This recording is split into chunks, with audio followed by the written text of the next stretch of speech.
Hey, what's going on there? Fight fans, boxing history fans, I suppose. Been a good little minute. Salute to everyone. Cheers out there to you, Dan the man, getting this popcorn ready. Good stuff right there. Josh here, 86 boxing, holding it down. Special episode, I guess you can say. We're talking boxing history. We talk boxing history pretty much every night around here, but in this case, we're going to share it with everyone, those in attendance, those that will listen and watch. Whatever you choose, you are appreciated. As you drop by, certainly do a solid and like the video. If you haven't subscribed, hit that button to subscribe, turn on those notifications.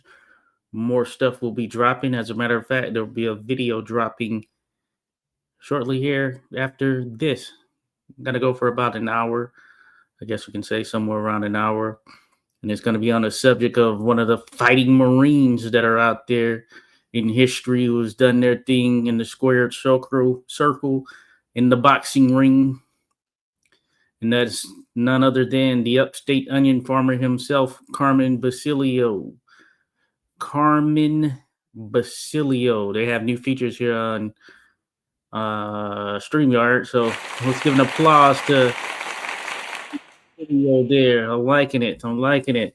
But this is one of the greatest fighters we've seen in the sports history, and someone worth talking about for sure, because I think if you're not a fan, or if you're slightly familiar, you may become a fan or want to become even more familiar with the fighter himself, holding it down out of Canastota, New York. Now, that just so happens to be the same place as the International Boxing Hall of Fame. And if you haven't been there, certainly worth the visit, especially if you're a fan of boxing history, because they have the historic relics, all of that stuff. But in addition, they have the plaques with the names and accomplishments of some of the fighters that have graced us in this sport. And it was really, really a treat. Salute there to you, Dan. Dan says, hey, appreciate you there, Dan. Thanks for showing some love there, buddy. Appreciate you, no doubt. Shout out to my guy Remy there. Says salute, brother. Hey, appreciate your super chat there, Remy. Remy, you're the man, the truth right there. Be sure to go check him out, folks. Go follow his channel. Show some love, all that good stuff. Hit him up on IG, you name it. But Remy's in the building, in the mix here. Much love there to you, Remy. Per usual, hold it down. I appreciate the super chat there, buddy. Oh, yeah, and thanks for your service from a military perspective. You know, holding it down for the Marines here on this end. Sipper 5. Ooh, cheers to your Rock Chalk. Hey, salute there to your Rock Chalk. Appreciate you showing love there. Be sure to go check her out, folks. Rock Chalk. She's representing those Jayhawks out of Kansas, I believe is what it is. Jayhawks of Kansas. So appreciate it. Thank you there, Rock Chalk. Be sure to go check out her content. Some real true crime stuff going on there. So I appreciate you stepping in, doing your thing, Rock Chalk. But of course, my man Remy dropping that super chat, man. Can't thank you enough there, Remy. I appreciate you for sure. But we're here talking some boxing history, a little discussion we're going to have on the upstate onion farmer, Carmen Basilio. I was noting that he is actually from Canastota, New York, International Boxing Hall of Fame, as mentioned, and it is a treat, I must say. That's where I met Joe Cusano. So shout out to Joe Cusano, retired official and now Connecticut Boxing Hall of Fame inductee. He is a part of that prestigious crew now. So his plaque, if you're ever at the Mohegan Sun in Connecticut, be sure to drop by the Connecticut Boxing Hall of Fame section that they have there at the Mohegan Sun. And it's pretty much a treat. Connecticut has a rich boxing history, and they have a number of great boxers who have come out of Connecticut. And Joe Cusano, an outstanding referee, one who kind of gave me the tips to get in the game. He's someone out of there as well. And because of him, hey, now I'm in those officiating ranks, seeing what I can do, seeing what moves I can make. Cheers there to you, Blake. Shout out to Blake Gallimore in the building here. Appreciate you there, Blake, as always. It's good to have you in the mix here, Blake, showing some love. Hey, I appreciate you always dropping by there, Blake, and showing love to Harry Greb, one of the true goats of the sport. No doubt about that. So appreciate you there, Blake. But yeah, so Carmen Basilio, that's what we're going to talk about today. He just happens to be Canastota, or at least from Canastota. And in that area, less than 30 minutes away, is Syracuse. So a lot of people from that area probably spend a good deal of time in Syracuse. So I know that Carmen Basilio fit some time there. Maybe he, was there often when he was growing up, since it was so close and all of that stuff. But I just have heard him in reference to Syracuse as well, in him growing up in kind of that Syracuse era or area. Oh yes, Battling Battlino is from Connecticut there, Dan, no doubt. He is, and he just so happens to have his plaque in there, Connecticut Boxing Hall of Famer. If you don't know Battlino, check him out, folks. I did a video on the channel on a guy by the name of Kid Kaplan, and he just so happened to fight Battling Battlino. Kid Kaplan was a featherweight world champion. I think you'll like that. A ton of people haven't really watched it, or I would say a lot of people haven't really saw that Kid Kaplan video. Kind of goes under the radar somewhat. Former world featherweight champion, as I mentioned. Hell of a career, so it's worth checking out. But he was in there with Battling Battlino, so he's also in there. And then you hit the nail on the coffin there, Dan, before I was.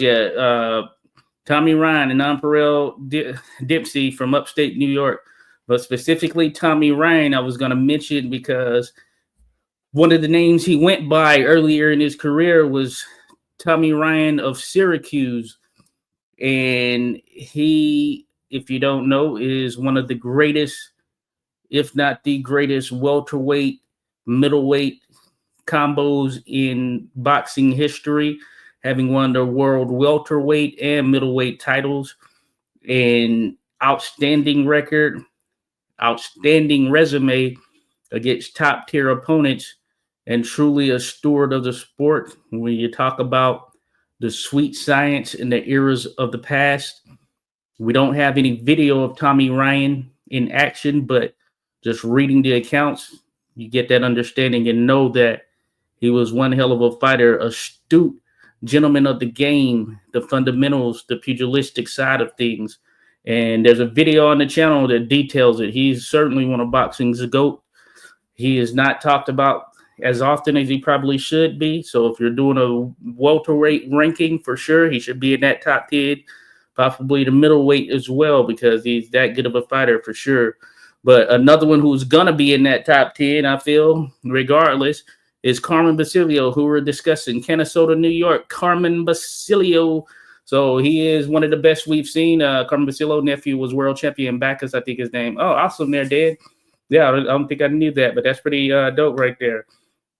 Carmen Basilio. So just so you know, and you remember what Carmen Basilio looks like, I'm going to give you a kind of a glimpse of him at sort of face value there. You can see Carmen Basilio. He had an outstanding record of 56 victories, 16 losses, along with 7 draws. 27 of those victories came by virtue of knockout. Amazing. So there you go. You get to see a picture of him, kind of see what he looked like. And you can get that understanding of the man who was Carmen Basilio as we go through this. You might have saw on that left eye, he had that cut right there over the eyebrow. Hey, that's from some of those wars, some of those battles that he was in there. He's truly one of the best. He is, I'll note, 5'6", and he fought in this welterweight range, though he did go up. Now, he had the distinction of winning the welterweight and the middleweight title, and how he went about it, pretty amazing. You might most know him from the fights with Sugar Ray, Robinson, because that's who he won the world middleweight title from, Sugar Ray Robinson.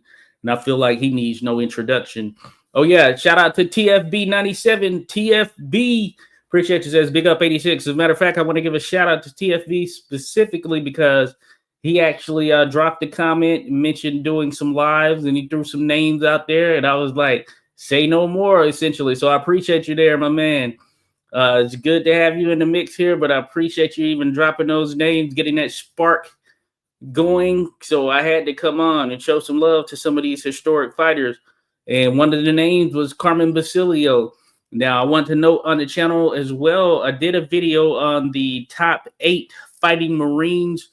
Now, I'll caveat by saying I went into it, the way it lays out, you can view it as these were the top 8 Marines to have ever laced them up. You can kind of view it in that sense, but it's not necessarily, the intent wasn't necessarily that, because there are some names that aren't on there. For instance, like Leon Spinks, he's the world heavyweight champion, but I didn't include all of them. Kind of just kept it within sort of theme. I only chose 8. I may do another one just highlighting some others. It doesn't have really many modern boxers in there. And I'm talking over the last 30, 40 years or something like that. But that being said, it is a darn good one.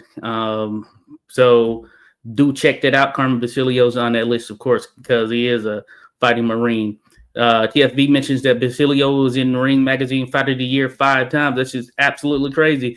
A record. What an exciting fighter. I take it Tony DeMarco, Sugar Ray Robinson. I believe that might have been twice right there with each. And maybe a Johnny Saxton fight there. TFB, correct me if I'm wrong. Dan mentions Lou Ambers, upstate New York, real name Luigi D'Ambrosio. Oh, okay, dope. You know what? Mark Allen Baker did a book on Lou Ambers, and I think I have it over here. I'm looking over here at some of the books I have. I do need to read it.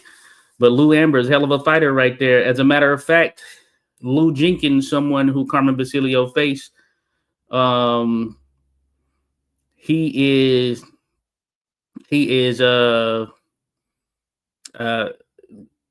think he won his title from Lou Ambers. As a matter of fact, he was a former lightweight champion, if I'm not mistaken, or welterweight. Or no, I think it was lightweight. I think he won it from Lou Ambers. Could be off though. Okay. Hey, TFB got me. Hey, he got me straight. Got me right there. Oh yeah, Gene Former. We know about Gene. His brother was pretty good too. His brother's first name escapes me, but oh yeah, Gene Former, tough. I made a post here recently, sort of like a poll type thing that featured Gene Former. But yeah, he was a hell of a fighter right there. Certainly amazing on the inside, tough to deal with. He was tough as nails himself, man. But yeah, it's crazy. But the rest of the guy, right? Okay. I got you there. So no, good stuff right there. Good stuff. I've seen a good deal of Basilio. Okay. Dan mentions it was at least one of the fights of the year. Yeah, cool, no doubt. I've seen a good deal of kind of the stuff that is out there. But essentially, I went back and I started to look at more stuff. I was just looking at stuff earlier today in terms of just some actual footage of Carmen Basilio, who we're talking about. Folks, be sure to hit the like button, subscribe if you haven't. We're talking in history, boxing history. You need to know this, rich boxing history. But I was looking back on some video, and man, you can just see just what an amazing fighter, amazing fighter Carmen Basilio was. One of the things that stood out for me is just his accuracy. I don't know how people perceive him, but I suppose there might be a group of people out there who are not familiar who might view him as some type of brawler just because of the fact that he was in some of the fights of the year, things of that nature. But man, very, very smart fighter. And if you look at the way he operates there in the ring, he just has a great sense of distance, and timing sometimes comes into play, comes with that.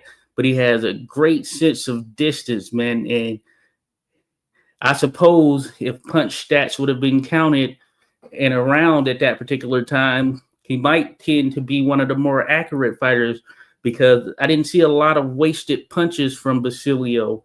And when I was looking at it from this standpoint, which is always the case when you're rewatching something tied to a boxer or boxing history, you tend to look for maybe some things you've missed or you didn't catch the last time out. And that's one of the things that I say stood out for me just in rewatching how Basilio was operating. I mean, he was a busy guy.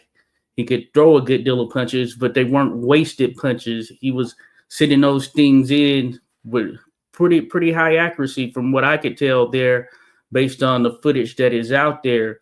And I think that's a testament right there. And he could take as well as he could give by virtue of, you see some of that scar tissue in some of the photos, even the one that I had pulled up there. So that goes to show you that he could definitely give and take. So I wanted to highlight that. That's something I saw. So Saxton was a fraud, total mob control. I heard some things being tied to Johnny Saxton in that regard, and maybe that's how he got the title there in the first place, but certainly interesting. Yeah, Carmen wouldn't deal with the mob. Hey, can't blame him there, Dan. Cannot. But yeah, Carmen Basilio, folks, we're here to talk about him. As a matter of fact, he is one of the best. I'm going to pull up some other notable names and fights. So if you take a look there, just mull it over. A number of world champions on that list. Lou Jenkins, Ike Williams, champion. Kid Gavilan, Tony DeMarco, champion. I mean, you just go on and on. Got Gil Turner, Paul Pender, Johnny Saxton, Ray Robinson, Gene Fulmer, Gaspar Ortega, Billy Graham, Chuck Davey.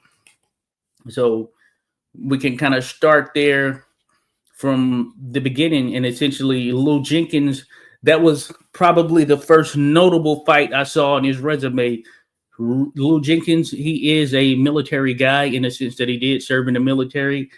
It might have been Army. I don't recall specifically, but he was a military person. And Lou Jenkins is a former world lightweight champion, I believe it is. I believe he won the lightweight title there. Yeah, I believe he won it from Ambers is what I was saying, what I was thinking of. But Lou Jenkins, tough, rugged fighter right there. His resume, he had a ton of fights.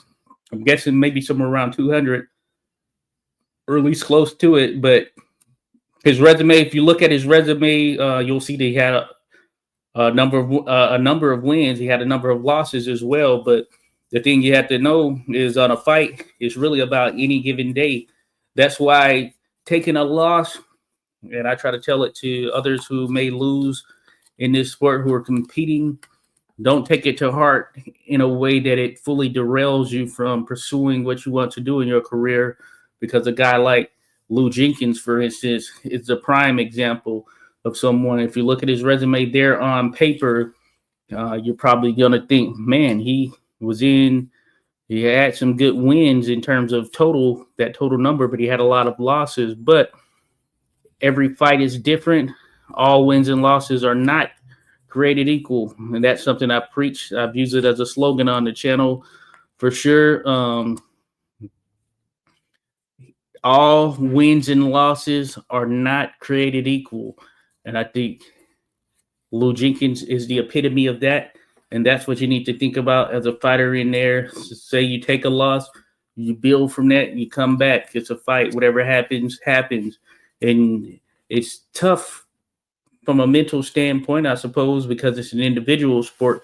But if you look at even the greatest teams, the greatest players from the greatest teams, they all took losses and they were able to bounce back and do what they do. Michael Jordan, he's regarded as the greatest basketball player of all time.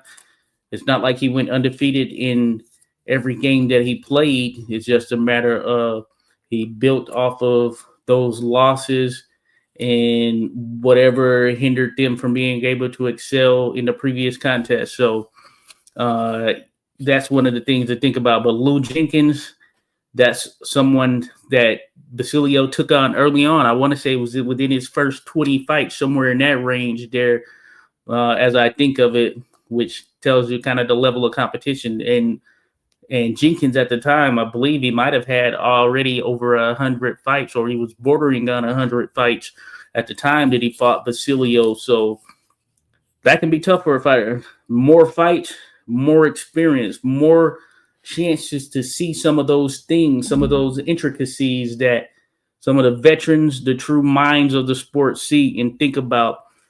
Shout out to those out there doing their thing. Shout out to Coach Herb over there at Hillcrest Gym. I like to chat with him. He's an old school trainer in the sense that he's been around for a good while, and he's gained lessons and things from generations before him and all of that stuff, and he passes those down, and you can see the way he thinks in there. So there are certain things you may not have seen or you may not see as a fighter, and he'll kind of tell you what you can do for certain things like that. Someone's in close, someone is pressing you, how to turn them, how to move them, or whatever. It's amazing to see there when you're in person. So shout out to Coach Herb there. Super shout out to him. Masterful minds in boxing, but you need those types of individuals to take you to that next level right there. So that's good stuff for sure. But Carmen Basilio, he had the medal, he had everything that was needed to be that guy, and he showed that he could get the job done. That resilience, that mentality, he was built for it in some sense. So we're here to show him some love. Again, people, if you're new here, like, subscribe, turn on those notifications. We'll drop more history for sure. We're just going through and talking about some of the fights that took place between Carmen Basilio and his opponents right there. Ike Williams, another one. So I want to note that Ike Williams, he is who I regard as the third greatest lightweight in boxing history. So yes, I put him over Roberto Duran even. So I guess that leaves only two people for the other slots. Of course, that's Joe Gans, Benny Leonard, interchangeable in some sense. But Ike Williams, tall, long fighter. I mean, he could get compact in there on defense where he needed to, but he had that length to him, man. You know how to work behind that jab. He had an amazing knockout against Jack Bo, or did I say Jack? Bo Jack, I mean. Bo Jack. I said Jack Bo. But Bo Jack, go look at that. It's one of those knockouts he got. They fought more than once, I believe. And one of those, it was an insane knockout of Bo Jack. Bo Jack was practically out on his feet taking damage. But Bo Jack, super tough fighter, man. These guys and gals really were tough back then. It's just different from a societal standpoint. Of course, it's different today. Just some of the amenities, the things that they had during those periods back there, it's very, very different. A lot of things are more convenient for us here in modern times. That was not the case with them back then. So I think about the likes of Ike Williams, some of the tough fights he was in. This is another one who I want to do something on, and maybe I will at some point. But he was a hell of a fighter there. So he's on the resume of Carmen Basilio there. Win over Ike Williams, as mentioned, my third greatest lightweight champion or lightweight person just in general who competed in the division of all time right there. So that's saying something in itself right there. Dan mentions Alexis Arguello got the best lightweight. Then Gans and Leonard. Okay. Alexis, he was a beast. He's definitely a beast there. So he'd rank up there for sure. I got you there, Dan. Ike was okay. Gotcha. So yeah. So Carmen Basilio has a win over Ike. And that's big time. That is big time. Let's see who else here. We got Kid Gavilan, Mr. Bolo Punch. He's one of the ones who kind of made that popular right there. Cuban fighter, Kid Gavilan, former world welterweight champion. I'm trying to remember, did he win the middleweight title? He may have won the middleweight title. If someone knows for sure, let me know. But Kid Gavilan, that's another fighter on the resume. As a matter of fact, I was listening to an interview from Carmen Basilio himself. He ended up losing the contest with Gavilan when they fought, and Gavilan wouldn't give him another shot at the title. That was his first shot at the world title right there. And he dropped Gavilan twice in the first or second round, one of the two. Might have been the first round or whatever. But he dropped Gavilan, or he dropped him once maybe. And it was the second time that Gavilan had been dropped in his career. And from there, Gavilan started to get on the skates a bit more as the fight went on, and he got the victory. But that being said, Basilio felt adamantly that he won the contest, and, maybe he did. But Kid Gavilan, another guy with an awesome resume. And when you think Bolo Punch and how it became as popular as it is, he's certainly one of the stewards of such. So if you haven't seen any footage on Kid Gavilan, there's a decent amount out there, as a matter of fact. So you can go check it out and you can see him in action yourself. And it'll quell the notion, I've said this before, that everything today in terms of the skill sets, etc., are above and better than some of those guys in the past, or all of those guys in the past, how some would make it seem, but that is certainly not the case there. I think that eras are eras, and when you start to mix the two, it gets pretty dicey, I would say. Dan says Kid G pretty close with the mob. Interesting there, Dan. Interesting. Hey, I'm not gonna doubt it. I need to look more into it myself there, to be honest with you. But I wouldn't doubt it, because there have been a lot of individuals who have been tied to some of the things going on from a mob perspective. Hey, and they can say what they want about boxing, you know what I'm saying? Boxing gets trashed, it gets tied to these type of things, organizations, but trust me, it's happening in other sports as well. There are things that happen in other sports. We see here recently, like right now, here within the last few days, there was a big scandal with gambling in the NBA. So that goes to show you that it's not just boxing. Just imagine the other sports. Just imagine that, and some of these questionable calls and things of that nature that you might see. Who knows? I'm not saying it's just rampant or anything of that nature, but I'm saying that it isn't just boxing, because some of those type of particulars, allegations get tied to certain boxing matches and such, but it isn't just boxing in itself. I suppose anyone could fall down that path and be corrupted in some sense, but you know, we hope that that doesn't become the case. Big picture, you know, we want fair game for everyone. All right, let's talk about his next opponent, Tony DeMarco. Now, this, I think 2 fights between the two, if I'm not mistaken. Yeah, there are 2 fights, at least 2 fights. And their first fight, Basilio knocked him out in I watched that a little bit earlier, as a matter of fact. I think it was the 13th round? 12th round, maybe? 12th round, I believe it is, stopped him. Tony DeMarco, shout out to Tony DeMarco, a hell of a fighter right there, man. Man, he could bang. And, you know, he died recently, it's at least within the last 2 to 3 years or something like that. But, man, a hell of a fighter there, Tony DeMarco. So, with him and Basilio, it seemed just to be a match made in heaven in some sense. Sometimes styles just make fights, and stylistically they gelled and meshed well together, so they made for exciting fights. So both of those fights, I think we were talking about TFB, as a matter of fact, I brought up the fights of the year. I believe, both of those fights with DeMarco were fights of the year. Just think about that. So this is the type of stuff that Basilio could produce. And Basilio, like I said, he was not a brawler type in terms of, you think someone that is in there with no skills or whatever it may be. Man, you can see he's a very smart fighter in there, man. He come in there with that little style, and he didn't waste those punches. He put them in the places they needed to be there.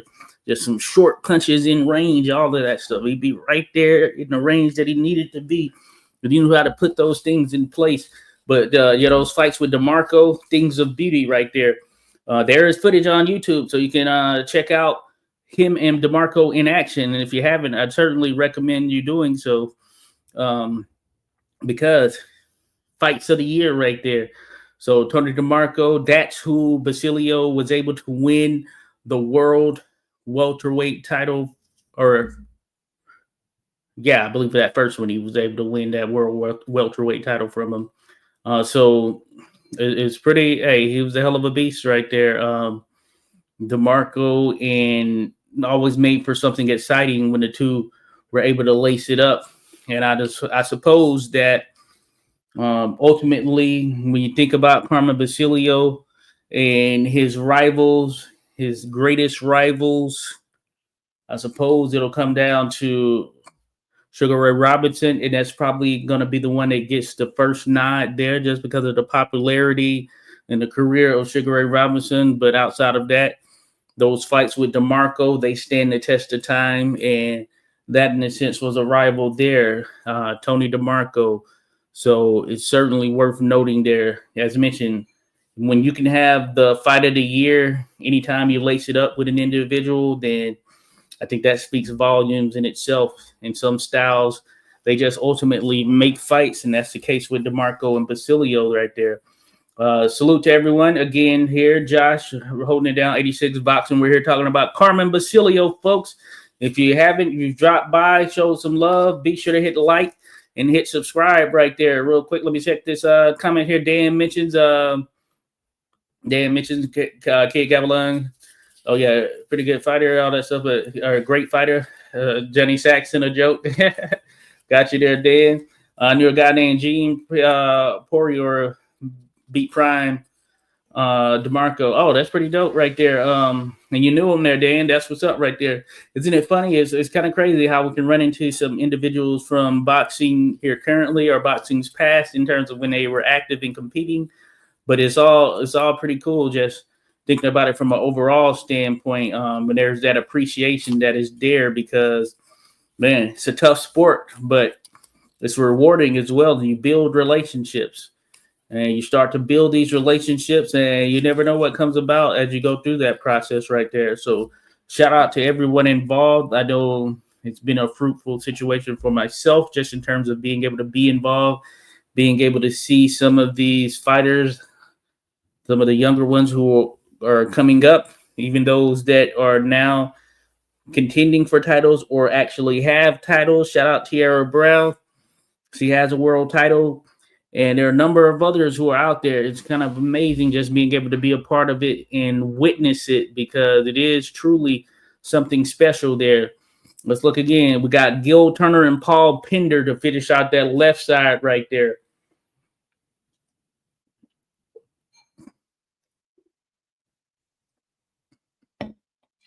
And we got a little rain here where I'm at. But anyway, Gil Turner. Now, I don't know a ton about Gil Turner, but I know he's a respected and highly regarded fighter right there. Solid resume, solid record as well. Not someone who was a slouch to deal with. So I can't go into the intricate details. I give you the real here. I don't know everything. I know just different details of certain individuals in certain fights, et cetera, et cetera. I've read through a good deal of stuff, and I continue to read through different stuff right there. Gil Turner, he's a name that I have seen pop up around there, but I don't know enough to dive into Gil Turner to that degree. And I haven't done anything specifically on Gil Turner on the channel myself. Paul Pender, on the other hand, he is in that Fighting Marines video, you know what I'm saying? So, yeah, I do need to do part 2 because Stephanie Simon, she's a pro now. Shout out Stephanie Simon. So she needs to be in there as a Fighting Marine. But that being said, Paul Pender, hey, Fighting Marine right there, represent. Hoorah to all the Marines out there showing love. But that being said, Paul Pender, he's another guy who was able to pick up a world title, world middleweight championship. And I believe he beat Sugar Ray Robinson. Now, this was Robinson sort of at the tail end in all actuality. So the combination of him, Terry Downs, I think he fought Terry Downs as well. Terry Downs may have won his title from Paul Pender or the other way around. Can't recall, but I do detail something of that nature in the video that I do have on those top 8 Fighting Marines. If you don't know about it, check it out. I'm sure if you just search 86 Boxing Fighting Marines, it'll pop up. But Paul Pender, he's one of those guys. I was trying to think. Paul Pender, was he the... I'm kind of getting mixed up. I was trying to think if he was the fireman guy or if that's Terry Downs. But I think Paul Pender might have been a fireman in sort of like the Massachusetts area. Now you got me looking. You got me looking now. Here, let me see if he was the fireman. I could be mixing him with Terry there. Oh yeah, Brookline, Massachusetts. Yep, no doubt about it. He was tied to the he was tied to like something to do with firefighters, something of that nature. I don't remember all the particulars. I think I shed a little bit of light on it in the video in itself on those Fighting Marines, but he Brookline, so he is tied to sort of firefighting, things of that nature in some capacity, or he served with them of course, veteran as well. They're thinking about it from a Marine Corps standpoint. As a matter of fact, I had real quick I had pulled up his Wikipedia. Said he died at a VA facility, as a matter of fact. So shout out to VA. Hey, let's keep it all going for the veterans there, holding it down, doing their thing. So salute to all of the veterans doing their thing. As one representing hey, you got to have these little outlets, to be able to just kind of lean back and just enjoy. So I enjoy being able to talk about boxing history, showing love to the greats of the past. TFB97 says, Fighting the Mob, a documentary on Carmen Basilio on YouTube. It's one of the best boxing documentaries you will see. Got you there, TFB. I've seen that title. Now I'm trying to think of, did I watch the actual video? I'm certainly familiar with it, but I'm guessing I may not have watched it, considering particular clips aren't ringing a bell. But I'm going to try and check that out there, TFB. Probably try to check that out here a bit later. Thanks for that suggestion there. Appreciate it there. So Fighting the Mob, but I have seen that title come about. Shout out to my man, Paul Bright, Fighting Marines. Simplify there, Paul. Rah. Showing love right there. So appreciate you dropping by, Paul. Of course, per usual, another Marine holding it down from this general area where I'm from here around here, as far as I recall right there. So I appreciate you dropping by there, Paul Bright. Hey, we're in here talking Carmen Basilio, the upstate onion farmer, and he's one of the great fighters in history. Dan mentions Gil Turner, pretty great. Oh, yes, Gil Turner, as mentioned. I don't know a ton about Gil Turner. I'm going to dive into him a bit more, but another good name on the resume. And I put him on there because I know I've heard him mentioned among the greats and with high regards in some of the discussions that I've had. So Remy says, I have one of those Robinson versus Basilio. If I can post it here after the show, I will. Okay, good stuff there. Good stuff there, Remy. Appreciate it there, buddy. As a matter of fact, shout out to, one of the other things I wanted to bring up that we haven't gotten to Robinson yet. So maybe I'll save it there for Robinson. I'll save it. Yeah, I'll save it for Robinson there. Downs from England, yes, still fought in the U.S. Marine. Yep. Oh, Paddington. I think it's from Paddington, England. I believe it's Paddington, or Paddington had something to do with the metro there or something.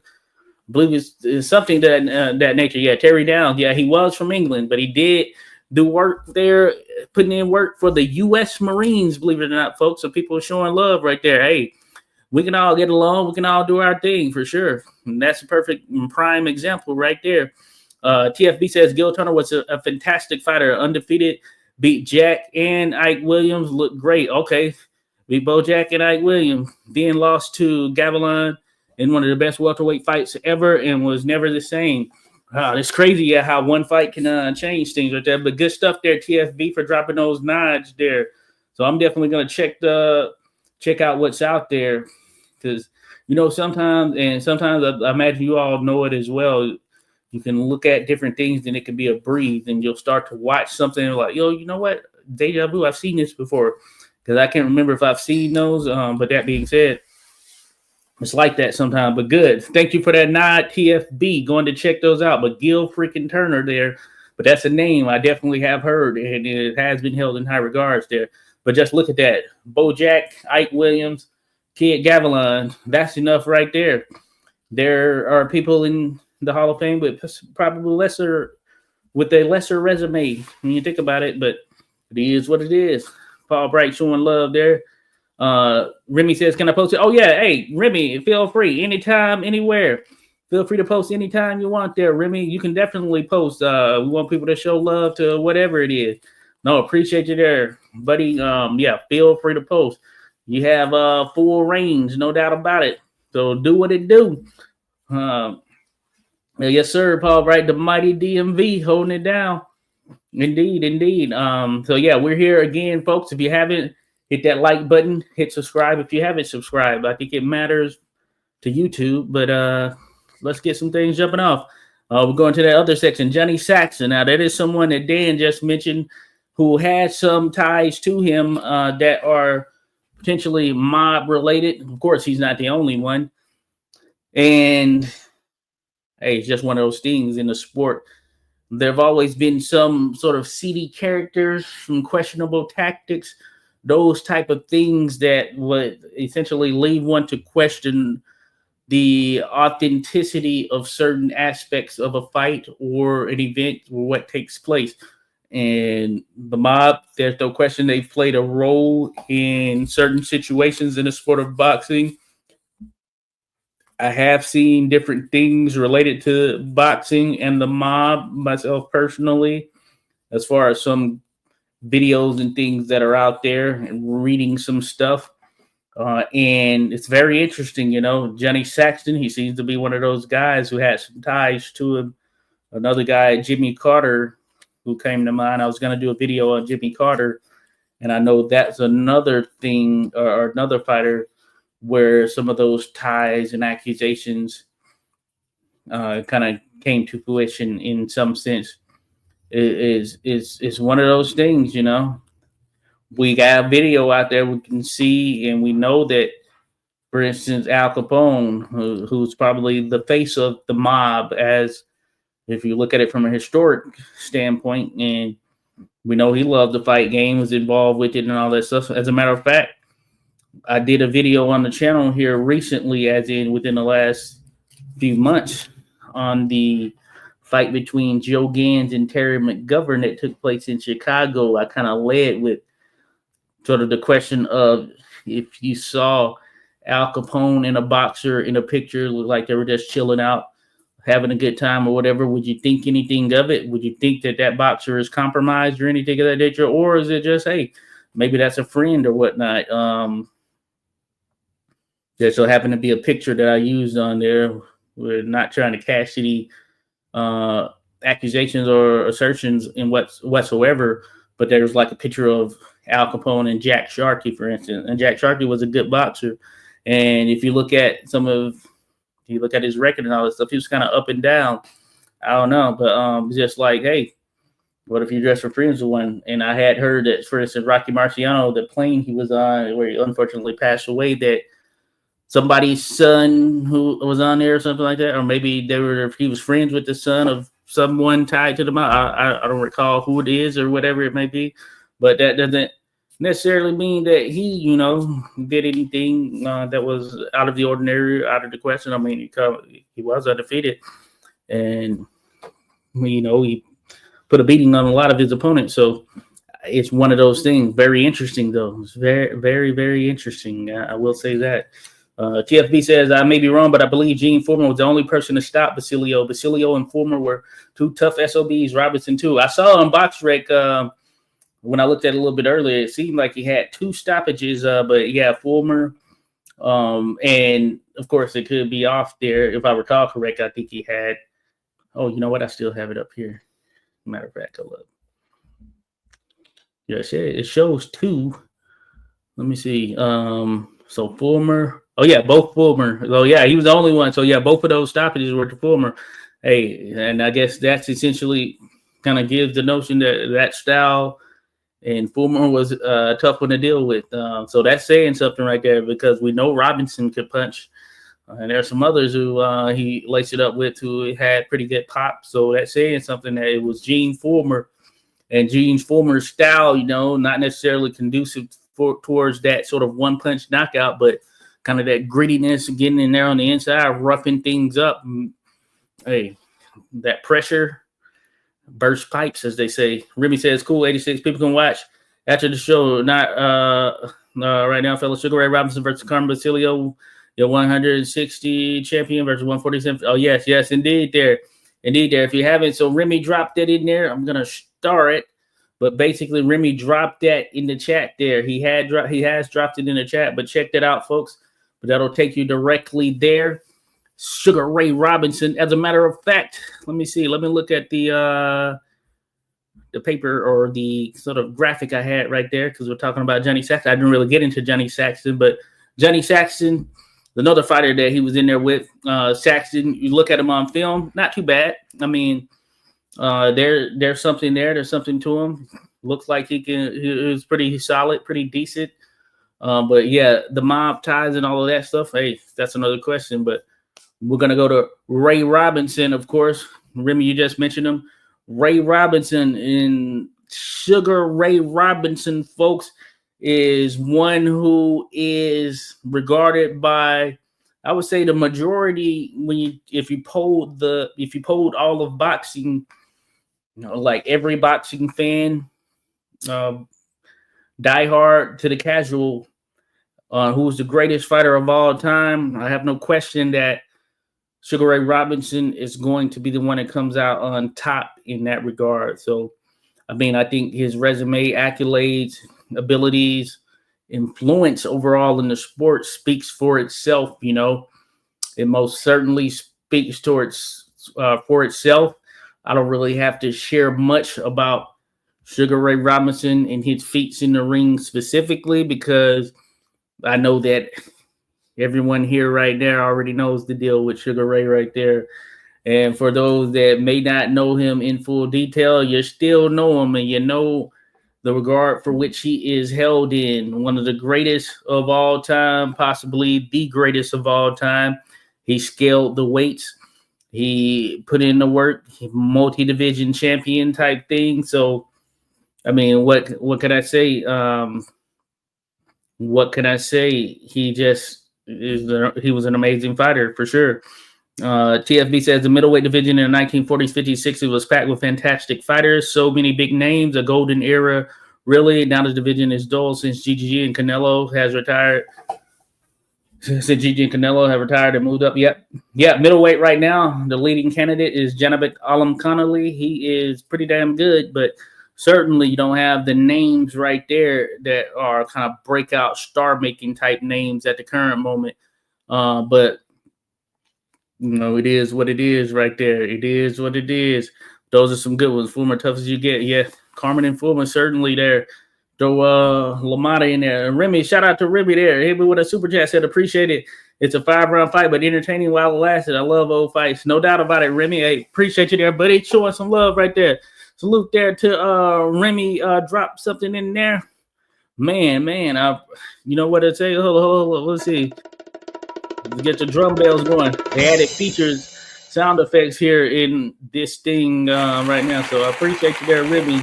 I appreciate you showing some love right there. 86 boxing, folks. Hey, you can show love by liking this video if you can. If you just simply like it, it's truly appreciated. It goes a long way. But Remy showing some love right there. Excuse me. But we're talking here, folks, about Carmen Basilio, the upstate onion farmer, one of the greatest fighters in history. And we got to Sugar Ray Robinson. Now, these are his fights with Robinson are probably the fights that actually took him over the top, and in some sense, or at least maybe not, if not even that, it's just at least that's what probably helped him in being remembered in the capacity that he has, because it's easy sometimes for some fighters kind of to fall off the wagon from a publicity standpoint. With that being said, Basilio, he's still mentioned. He's still a well-regarded and well-known fighter, of course. And that was in combination by his virtues and feats in the ring, but also being tied to some other great fighters. And no question about it there that Sugar Ray Robinson is one of those. So I have a story. Mark Allen Baker, friend of the channel right there. He shared a story with me. I was recently at the Connecticut Boxing Hall of Fame there. So shout out to my guy, Joe Casano right there, referee who got it there. But I was chatting with author Mark Allen Baker, and he's been on the channel, friend of the channel. Great books, and he's got a great one that is going to be coming soon. I can't share any details, but I think you're going to love it. I think you're going to love it. But basically, he was sharing a story of how he knew Carmen Basilio, right? They were friends or whatnot. And he actually took a magazine, I believe it was Life magazine. It could have been another one, but I believe it was Life magazine. And it had both Carmen Basilio and Sugar Ray Robinson on the cover. So he took it to get signed by Basilio because he knew Basilio was like, hey, I want you to sign this or whatnot. And I think you don't mind me sharing this. And then basically what he said was that Carmen Basilio, he put an X over Sugar Ray Robinson's face and then signed it with his name or whatever annotation right there. But for those that don't know, maybe you all know, there was a disdain there. There was an actual disdain between the two as far as Basilio and Robinson. Carmen Basilio did not like Sugar Ray Robinson, and I suppose the feeling was mutual. As the story goes, at least as I know it, and I forget where I got it from, but as I know it, that the two were, it might have been in New York, because Sugar Ray Robinson had a restaurant or something like that at one point. And I don't know if it was specifically New York or whatever, but Carmen Basilio went up to Sugar Ray Robinson, and I believe Sugar Ray Robinson may have known who he was or something like that. But he got kind of snugged by Sugar Ray Robinson. Basilio was trying to meet him. I think it was like the first time meeting him or whatever. Basilio was still kind of on that rise, that trajectory. And Sugar Ray Robinson snubbed him. And I guess from that point, just set something off there in Basilio. So, of course, when they met, you had the reigning world welterweight champion taking on the reigning world middleweight champion, and that just happened to be Basilio and Robinson. And what we got was something special out of that. So Remy had dropped that there in the chat. I believe he's dropped something in that regard there. So appreciate you doing such, Remy. If you haven't seen the two of them lace it up together, it's a must watch right there. Really get to see two different styles and two different men operating at just the elite level there in the ring, the way they operate at the elite of the most elites. At that type of level, and you get an understanding of the greatness of the sweet science boxing in general right there. And of course, Gene Fullmer would not Gene Fullmer, but Carmen Basilio rather would ultimately win the world middleweight title there. And the crazy thing, when you look at like guys like Basilio, so on and so forth, Basilio for that contest, man, he was he was not 160 pounds. I know that. I forget what he weighed, but you even look at some of those guys. I know their contests of Basilio, like their first DeMarco contest. I think Basilio, he might have been 144 pounds. So a lot of these guys might have been fighting above the weight that they could have potentially gotten down to. You do that and so sort of show the contrast between today and all that stuff, where you have a lot of bigger guys trying to cut as much as they can to get down to a weight what that, of course, they can ultimately make for good or better. But that being said, you don't know what that means long term. But you think about guys like Basilio's coming in there like 144, 145 pounds of the welterweight limit. Like today, someone might go down to 140, even 135, or from 140 or 135, as opposed to challenging themselves with someone who may ultimately be bigger. You never know. So yeah, very interesting thing there. Not that the weight stuff didn't matter, or there weren't stipulations there in the past, because I can go even further back than the Basilio's time, where weight in certain stipulations surrounding weight and what someone could be or what they can weigh in at ringside, there were major factors. That's a major factor in Patrick McFarland never becoming a world champion. Weight was one of the issues right there. That was a factor in Sam Langford not getting the world lightweight title when he beat Joe Gans or whatever it may have been. But, weight becomes a factor. So I find that to be pretty interesting. Basilio is not like he was some huge guy at that, but he could rise up there and do what he needed to do. Dan mentions former 2-1 versus Prime Robinson, only one to have a winning record against Prime. 50 Sugar twice beat Carmen. Former also is one who killed Benny Perret. He had beaten him brutally just before his death. You think so? Well, that knockout by Emil Griffith was pretty brutal. It was a pretty brutal knockout, I will say that.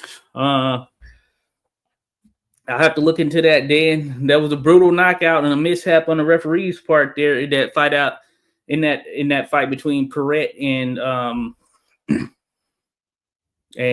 Griffiths. But I wouldn't doubt that, maybe some others could have played a role in it, but It's certainly a mishap, slip up from the ref from that standpoint to be able to take that amount of unanswered shots. But who knows? That's one of the things we kind of talk about and preach here. Like I said, I officiate on the amateur side. Safety is the number one priority right there, and it's not like we're seeing these fighters each and every day. Some gyms are different. When we see on YouTube and all of that stuff where you have these sort of smokers or whatever, these little sparring sessions where it seems like the intent is to just simply try to get the better of the man or woman you're in there against by any means. That doesn't necessarily mean that's of quality. The gyms that I go to, they're not for that type of stuff. It's about the quality of the sparring. It's not about, oh, I'm doing this to get a click and say, oh yeah, look what I did to this person. It's about the quality. You're working different things and such. So that is something that certainly stands out. And you never know how or what is going on in the gym with the fighter on a weekly basis, monthly basis, whatever it may be, leading up to and prior to the fight, leading up to and then after the fight even. So makes it interesting for sure. But you have to think about that safety aspect of it. No doubt. So TFB, LaMotta versus Basilio, a former would have been a slugfest for the ages. Oh, yeah. Oh, Jake LaMotta. Yeah. LaMotta, a hell of a fighter right there. Raging Bull for sure. He's in that new Undisputed game. I have that Undisputed game. If you play games, though, that are on there, hey, let me know. Hit me up. Undisputed. I'm on there. Get to do the thing. I got the Xbox, and they just opened up crossplay for sure. So I was using Jake LaMotta yesterday, as a matter of fact. So shout out to the Raging Bull right there. TFB mentions Basilio never seemed to suffer from CTE. He lives till an old age and spoke clearly and was often on ESPN Classic with Burt Sugar well into his late 70s, 80s. Yeah, no doubt. It's one of those things. Look at Willie Pep. And, of course, I know we regard him as one of the great defensive fighters, the greatest defensive fighter in history. And, yeah, same with him. Yeah, no issues right there. And you look at the contrast in styles right there because we know that there's no question that Jake LaMotta took more punches than Willie Pep. But, yeah, it's crazy. The effects speak for different. George Chuvalo, he's another one. I mean, if we were to associate George or to say George, or ask the question of what was George Chuvalo's best trait, we'd likely say his chin, his ability to take those punches and all that stuff. And he seems to be good to go. He's in his 80s, I believe, at this particular juncture. And I know I saw an interview out there from him that was maybe about 5-6 years ago or whatever. And he's he was good to go. You know what I'm saying? Some of it might be sort of like genetics and things of that nature that come into it. And then maybe some people did take a little too much damage and all of this stuff, but some people could take that damage and deal with it a little better than others. Either way, yeah, just kind of crazy there. So just never know. Good stuff there. Dan says exactly when Basilio was reigning welterweight champion when he went up to middleweight and took Sugar's title. Yep, that was the case. That was the case. Carmen Basilio, beast. Not often a welterweight moves up to middleweight and win. Never mind beating an elite champion like Sugar Ray. Basilio also jumped 2 weights and won like Crawford did. Yeah, pretty crazy, pretty amazing, right? So that shows you, yeah, this is just amazing stuff these guys are doing. So that gives a nod to Crawford there. That's what I'm saying. Challenging yourself, dare to be great. Perfect example right there. Crawford, I hold him in super high regard because I just think that, yeah, he's challenged himself. And just imagine, when we've had some of these sort of little promotional back and forths, like, for instance, Crawford Spence, ideally that would have happened years prior to it actually happening. And if that had been the case, then we might have had the opportunity to see Crawford and with a number of other individuals as well. But then the promotional things and all of that stuff came into play. But I view him in the light of kind of those all-time greats. Certainly he will go down as one of the all-time greats representing here in this modern era, and well-deserving right there. He's willing to challenge himself. And as far as pound for pound, yeah, regardless of how someone may feel about it, whatever, but I think about the last 25 years or whatever, yeah, I'm giving that nod to Terrence Crawford for sure. I'm giving them that nod. TFB, exactly. Carmen looked like he went through the meat grinder yet. Talk good, not punchy. No doubt about it. No doubt about it. I heard Chavallo's luck ran out. We don't know, and he don't know who he is now. Oh, okay. That's something that kind of came about here recently there, Dan. I haven't looked into him recently, but this interview, this was from, probably about 5-6 years ago, if I'm not mistaken. Now, it seemed to be him at an older age. Now, what I don't know now that you mentioned that is if it was like an interview of him from some years prior that was just released like 5 to 6 years ago. So I'm going to look into it a little bit more as well. Willie Pep, too late, but CTE got him 250 fights, another 250 amateur. Yeah. I saw him, or I've seen some interviews of him at an older age, having discussions. It affects different people in certain ways, you know. There's certainly an interesting thing there. But yeah, shout out, folks. Again, Josh here. We're here talking Carmen Basilio, getting close to that point, that wrap-up point. But let me see here. We got Ray Robinson, Gene Former, Gaspar Ortega, Billy Graham, Chuck Davey. I don't know a ton about Billy Graham and Chuck Davey, but both fought for a world title. Billy Graham, as a matter of fact, he fought twice for a world title. And I believe one of those was actually Carmen Basilio when he was going through that. Then Chuck Davey, he fought for a world title. Can't remember against who. Gene or Gaspar Ortega, I think he fought for a world title as well. Shout out to Joe Casano, friend of Gaspar Ortega's. And then Gene Former, of course, former world middleweight champion, has those wins over Sugar Ray Robinson, hell of a fighter. And hey, you know, he could take it as well as he could dish it. When we think about that Robinson step back knockout, he landed on Former in a fight that Former, I believe, was winning. But Former, man, as tough as they come. So they had 2 back and forths. I didn't watch those recently, so I need to go back and watch those actually. So to get more of a feeling of such, or at least what's out there and available on the two. But just think about that from a stylistic and clash standpoint. You just know it's something crazy right there. But Basilio lies twice there to Gene Former, and I think that shows just how tough Former is, you know what I'm saying? Or how tough he is to deal with generally. But props to Basilio for jumping up, as TFB and maybe others noted there, or hey, and Remy noted.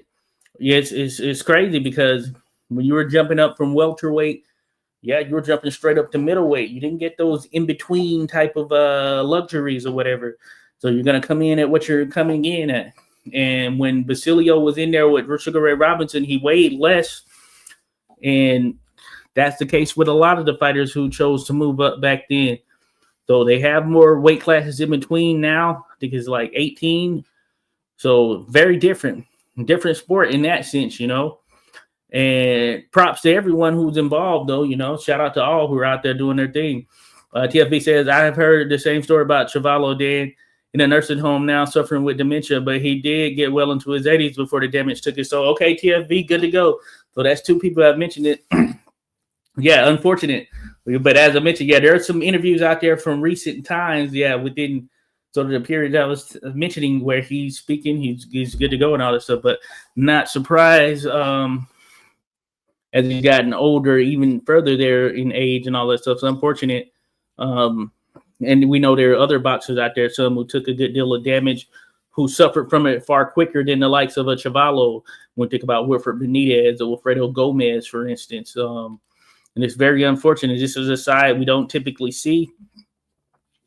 But, man, give those fighters their flowers while they're here in mind and spirit and body and able to accept them. Give them their flowers. Oh, Dan mentions Chuck Davey fought Sugar Ray for the welterweight. Okay, good to go.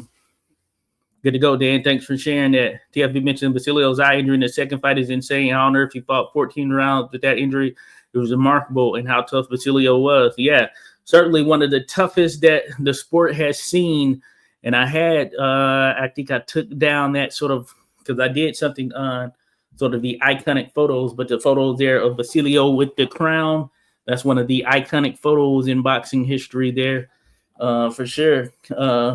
TFB 97 knows his stuff, says Dan. Yes, he does there. TFB 97. As mentioned, TFB recommended me Carmen Basilio to do a video talking and speaking to Carmen Basilio, what he was able to do there in the ring. And of course, this doesn't go over every single thing that Carmen was able to do, but just kind of gives you a glimpse into some of the opponents, the career. I hope to do a longer, larger video on him at some point. You never know, but I do hope to do that. But Carmen Basilio, one of my favorite fighters, and I suppose one of your favorite fighters if you're tuning in, and especially if you're still here at this particular point. And he has video out there, so go check it out, folks. And for those who may not see much boxing history or haven't seen some of the older fighters, here's the perfect opportunity. Check out Carmen Basilio. It might give you a new appreciation for the work that these individuals put in at that particular time, dealing with the different conditions of the sport, which are most certainly better now than they were back in those days. So those are good. David versus Sugar Zone, take only welterweight footage. I know of Sugar Ray at welterweight. Okay, good to go. Good to go. I heard there was lightweight footage of him in the amateurs or something like that, because it said Sugar Ray was a great lightweight as well, top flight. So yeah, definitely gonna try and check that out there, Dan. But no, this has been great, folks, and I actually enjoyed it. Probably want to do a bit more of these as it goes on. I have some recommendations that TFB provided me. I'll see what the next one can be. Maybe set it up for next week, and then continue to do it from there. Maybe I'll set up some of the other ones, TFB, and I'll think of some. If anyone has any suggestions, any boxers they want to talk about, thinking about this great history, then let's get it popping, because I'm all for it.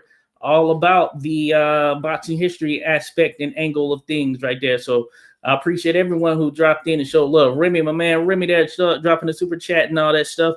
TFB, Dan, holding it down. Dan the man, Paul Bright. We got some Rock Chalk. We got some of everybody that came through and showed some love. And I do appreciate you. And we'll continue to talk about this boxing history stuff because, hey, it does not stop. It does not stop. Remy says, I like how everyone comes in with a great story. Yes, indeed, there, Remy. That's something I love about it as well. You get to have this type of dialogue because collectively, from a boxing history perspective, that's how you put the stories together, piece things together. And I love having a dialogue regarding for others who've seen it from different angles and different views. And maybe they've read some of the things that I haven't read or seen some of the things I haven't seen. So that makes it a plus right here. It makes talking boxing history fun. And shout out to everyone who subscribed. Hit over 2,000 here a day or two ago. So appreciate you all. Let's get to 4,000. Let's keep this thing going, keep it running up. And that's a testament to show how great boxing history is. And that discussion is still very much alive. And there's more stories to be told. So I appreciate everyone who's in the mix here with us tonight. And stay tuned because we will be back. We will be